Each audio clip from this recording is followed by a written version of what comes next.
بسم اللہ الرحمن الرحیم۔ اللہ تعالیٰ نے اپنے پیارے نبی حضرت محمد صلی اللہ علیہ وآلہ وسلم کو وہ حسن و جمال عطا فرمایا ہے کہ جس کی مثال نہیں ملتی، اور مثال ملے بھی کیسے، کیونکہ اللہ تعالیٰ نے آپ جیسا حسین و جمیل کوئی اور بنایا ہی نہیں۔ صحابہ کرام رضی اللہ عنہم نے آپ علیہ الصلوۃ والسلام کے کمال حسن و جمال کو نہایت ہی خوبصورت انداز میں بیان کیا ہے۔ حضرت خالد بن ولید رضی اللہ تعالی عنہ سے ایک قبیلے کے سردار نے پوچھا، اپنے نبی کا حسن و جمال بیان کیجئے۔ فرمایا، میں تفصیل سے بیان نہیں کر سکتا۔ اس نے عرض کیا، مختصر سا بیان کر دیجئے۔ فرمایا، جیسا بھیجنے والا اللہ ہے، اسی اعتبار سے اس کا رسول بھی با کمال ہے۔ حضرت حسان بن ثابت رضی اللہ تعالی عنہ نے حضور صلی اللہ علیہ وسلم کے کمال حسن کو بڑے ہی دل پذیر انداز میں بیان کیا ہے۔ آپ رضی اللہ تعالی عنہ فرماتے ہیں، ترجمہ: یا رسول اللہ صلی اللہ علیہ وآلہ وسلم، آپ سے حسین تر میری آنکھ نے کبھی نہ دیکھا، اور نہ کبھی کسی ماں نے آپ سے جمیل تر کو جنم ہی دیا ہے۔ آپ صلی اللہ علیہ وسلم کی تخلیق بے عیب ہر نقص سے پاک ہے۔ یوں دکھائی دیتا ہے جیسے آپ کے رب نے آپ کی خواہش کے مطابق آپ کی صورت بنائی ہے۔ حضرت جابر بن سمرہ رضی اللہ تعالیٰ عنہ بیان کرتے ہیں، میں ایک مرتبہ نبی کریم صلی اللہ علیہ وآلہ وسلم کو سرخ جوڑا پہنے چاندنی رات میں دیکھا۔ میں کبھی چاند کو دیکھتا، کبھی آپ صلی اللہ علیہ وآلہ وسلم کے چہرہ انور پر نظر ڈالتا۔ بالآخر اس فیصلے پر پہنچا کہ نبی اکرم صلی اللہ علیہ وآلہ وسلم چاند سے کہیں زیادہ حسین ہے۔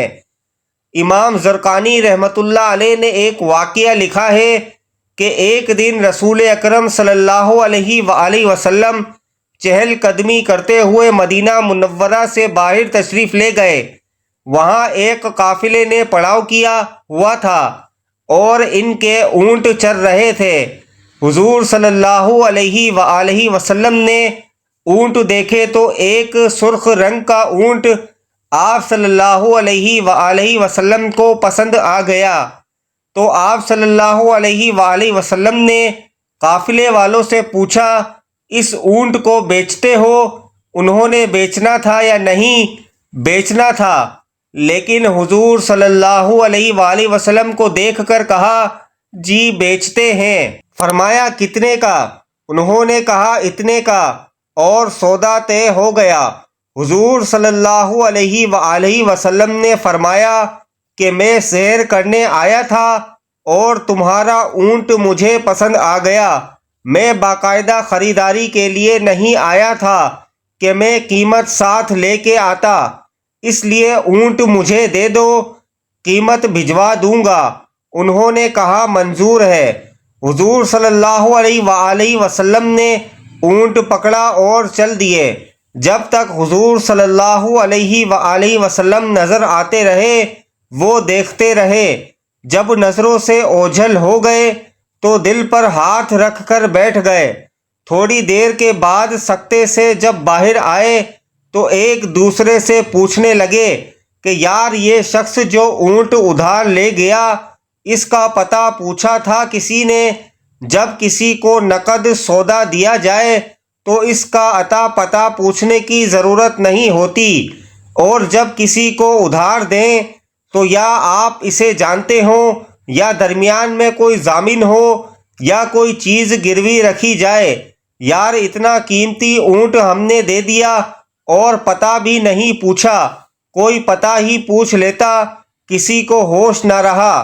ایک نے کہا، یار، جب وہ باتیں کرتا تھا تو منہ سے پھول جھڑتے تھے، میں تو بس یہی دیکھتا رہ گیا۔ دوسرے نے کہا، یار، میں تو اس کی آنکھیں دیکھتا رہا۔ تیسرے نے کہا، میں تو اس کی مسکراہٹ کو دیکھتا رہا۔ وہ کہنے لگے، جو بھی ہوا ہم اس کے حسن میں کھو گئے، اور وہ اپنے حسن کا جادو جگا کے قیمتی اونٹ ہم سے ہتھیا کے لے گیا۔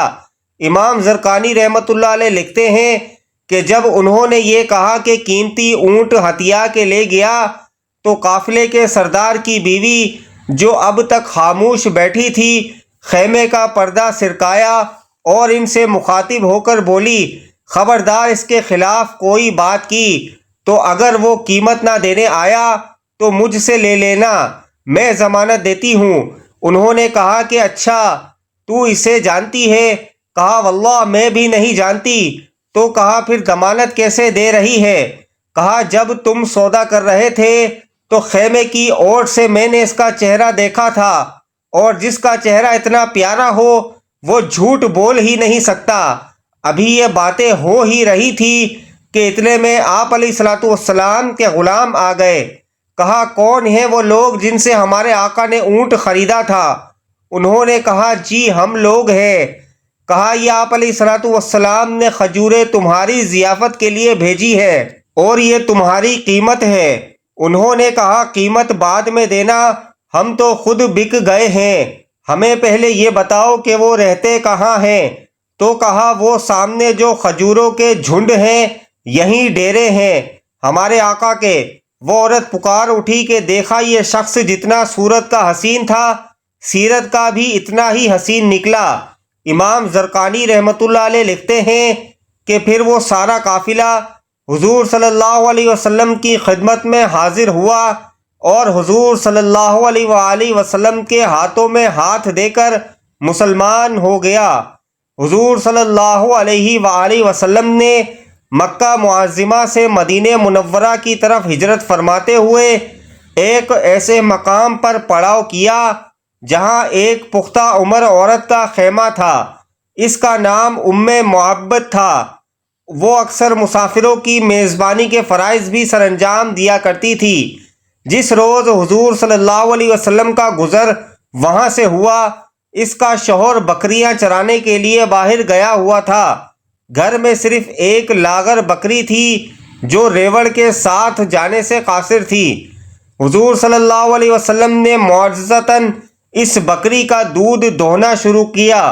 آپ علیہ الصلوۃ والسلام کے ہاتھوں کے لمس سے اس بکری کے خشک تھنوں میں اتنا دودھ بھر آیا کہ وہاں موجود تمام لوگ سیر ہو گئے، مگر دودھ تھا کہ ختم ہونے کا نام ہی نہ لیتا تھا۔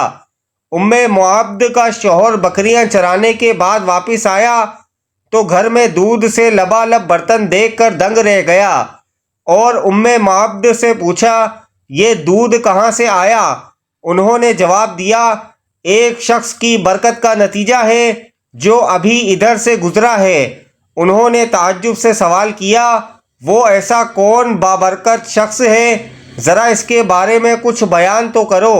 اس موقع پر ام معبد نے تاجدار کائنات صلی اللہ علیہ وسلم کے اوصاف بیان کرتے ہوئے فرمایا میں نے ایک ایسا شخص دیکھا جس کا حسن نمایاں اور چہرہ نہایت حشاش بشاش اور خوبصورت تھا اور اخلاق اچھے تھے، نہ رنگ کی زیادہ سفیدی انہیں معیوب بنا رہی تھی اور نہ گردن اور سر کا پتلا ہونا ان میں نقص پیدا کر رہا تھا۔ بہت خوبرو اور حسین تھے، آنکھیں سیاہ اور بڑی بڑی تھیں اور پلکیں لمبی تھیں، ان کی آواز گونجدار تھی، سیاہ چشم سرمگین، دونوں آبرو باریک اور ملے ہوئے تھے، بالوں کی سیاہی خوب تیز تھی، گردن چمکدار اور ریش مبارک گھنی تھی۔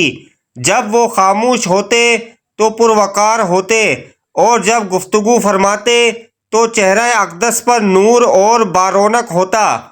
گفتگو گویا موتیوں کی لڑی جس سے موتی جھڑ رہے ہوتے، گفتگو واضح ہوتی، نہ بے فائدہ ہوتی نہ بیہودہ، دور سے دیکھنے پر سب سے زیادہ بارعب اور جمیل نظر آتے اور قریب سے دیکھیں تو سب سے زیادہ خوبرو شیریں گرفتار اور حسین دکھائی دیتے۔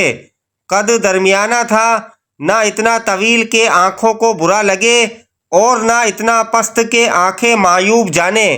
آپ علیہ الصلوۃ والسلام دو شاخوں کے درمیان ایک شاخ تھے جو خوب زوش شاداب اور قدآور ہو، ان کے ساتھی ان کے گرد حلقہ بنائے ہوئے تھے۔ جب آپ علیہ الصلوۃ والسلام کچھ فرماتے تو وہ ہمہ تن گوش ہو کر غور سے سنتے، اور اگر آپ علیہ الصلوۃ والسلام حکم دیتے تو وہ فوراً اسے بجا لاتے۔ سب آپ صلی اللہ علیہ وآلہ وسلم کے خادم تھے، اور آپ صلی اللہ علیہ وآلہ وسلم نہ ترش رو تھے اور نہ ہی آپ علیہ الصلوۃ والسلام کے فرمان کی مخالفت کی جاتی۔ ابو معبد بولے، خدا کی قسم یہ شخص وہی قریشی معلوم ہوتے ہیں جن کا ذکر میں مکہ میں سن چکا ہوں۔ میں ارادہ کر چکا ہوں کہ ان کی صحبت کا شرف حاصل کروں۔ اگر کوئی ذریعہ میسر آیا تو ضرور ان کی خدمت اقدس میں حاضری دوں گا۔ یہ عرب کی ایک دیہاتی خاتون کا انداز بیان ہے جس میں نبی کریم صلی اللہ علیہ وآلہ وسلم کے حلیہ مبارک اور سراپا کی تصویر کشی کی گئی ہے۔ ایک شخص در رسول صلی اللہ علیہ وسلم پر کلمہ پڑھنے آئے۔